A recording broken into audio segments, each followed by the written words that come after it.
Oke, assalamualaikum warahmatullahi wabarakatuh. Saya nyalain dari sini ya. Trans Icon, di depan Trans Icon.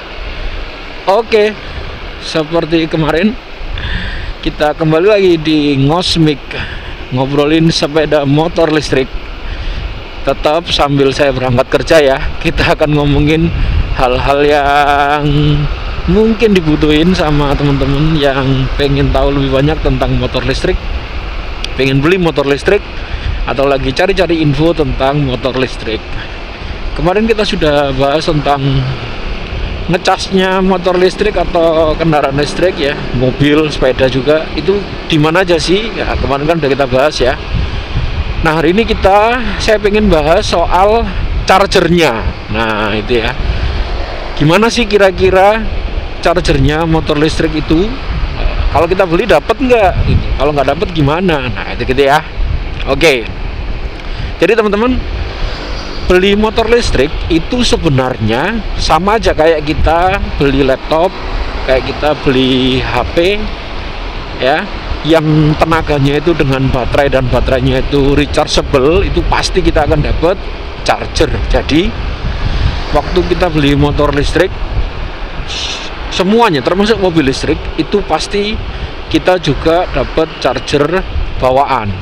Nah, charger bawaan misalnya kalau saya ini Vox R, Polytron itu kan ada Vox R, ada Vox S. Nah, itu beda-beda ya teman-teman. Nanti mungkin ke Seats, Alpha One, Alpha Servo, mungkin Yadea dan sebagainya, itu kemungkinan besar chargernya itu ada sedikit perbedaan masing-masing, terutama terkait outputnya ya, output listrik yang dihasilkan untuk ngecas. Misalnya kayak Polytron Vox R saya ini, charger bawaannya itu 10 ampere outputnya. Jadi kalau baterainya 50 ampere, berarti butuh ngecas dari 0 sampai 100% itu 5 jam. Kalau Vox S karena baterainya lebih kecil, dia output chargernya 5 ampere. Jadi menyesuaikan ya. Jadi kalau chargernya Vox S, untuk ngecas motor Vox S dari 0 sampai 100% juga kalau nggak salah 5 jam. Tapi kalau chargernya Vox S buat ngecas Vox R bisa sih, tapi ya jadi 10 jam, jadi 2 kali lipat ya. Nah, itu kira-kira begitu. Jadi charger bawaan itu pasti ada, tapi nah ini memang charger bawaan dari motor listrik dari produsen itu pada umumnya ya charger biasa ya. Jadi sama kayak HP itu ada yang charger biasa, ada yang fast charger, motor listrik juga begitu. Nah, buat teman-teman yang suka touring, ini nggak apa-apa ya teman-teman, sambil lihat videonya nih. Saya lagi macet-macetan di bundaran Bulog ya, yang kantor Bulog itu. Ini luar biasa padatnya, karena ini kan orang dari selatan menuju pusat kota, lalu yang dari pusat kota mau keluar kota, ada yang dari Jemur Sari juga. Wah, jadi crowded sekali ini. Setiap hari kayak gini nih. Terutama di jalur rute saya berangkat kerja itu yang paling sering macet daerah ini ya. Kalau yang lain sih sebenarnya lancar ya. Apalagi ini kalau kena kereta api lewat, waduh, super combo. Nah, kayak gini nih. Ini lampunya udah merah lagi aja ya. Udah merah lagi aja. Sudah nih, wassalam. Oke, kita tunggu dulu aja. Kita potong dulu ya. Oke, kita lanjutin lagi ya. Tadi habis kena lampu merah. Jemur yang luar biasa. Oke, kita lanjutin lagi. Jadi chargernya dapat bawaan, tapi umumnya ini charger yang biasa aja, jadi bukan fast charging. Buat teman-teman yang suka touring luar kota, yang suka jalan-jalan, itu fast charging ini tentu bikin ngecasnya lama banget ya. Kalau kita keluar kota terus ngecas 5 jam kan ya PR banget ya. Jadi di aftermarket itu banyak yang jual ya, marketplace itu banyak yang jual charger aftermarket yang fast charging.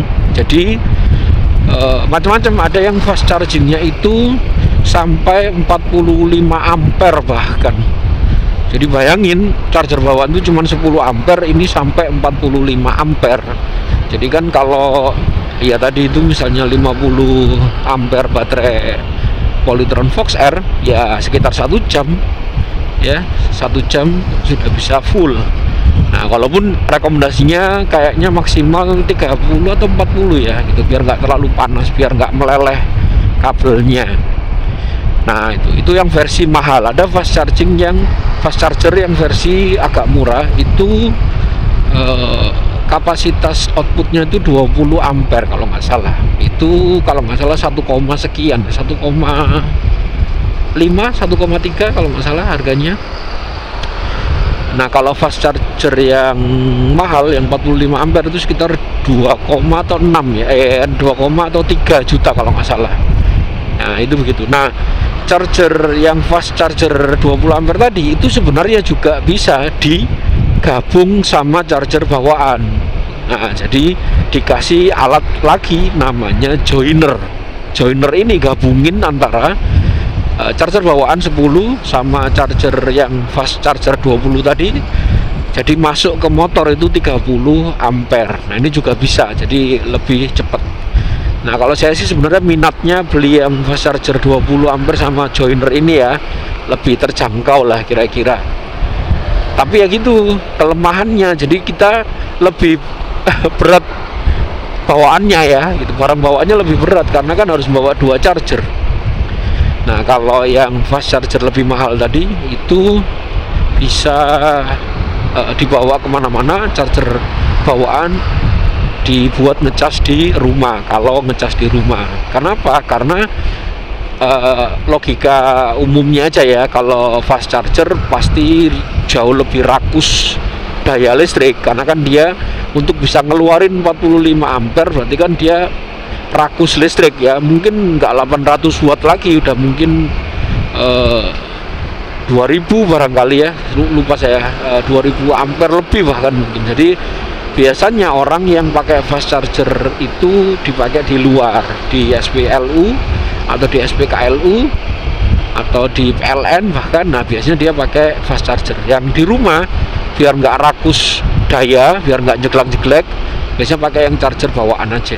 Nah, itu gitu teman-teman. Jadi kalau kita beli motor listrik jangan khawatir, jadi satu paket. Jadi kalau kayak di Polytron, kalau kita sewa baterai ya udah berarti kita dapat satu paket baterai dan chargernya. Chargernya berarti statusnya nyewa juga ya, karena bagian dari baterai.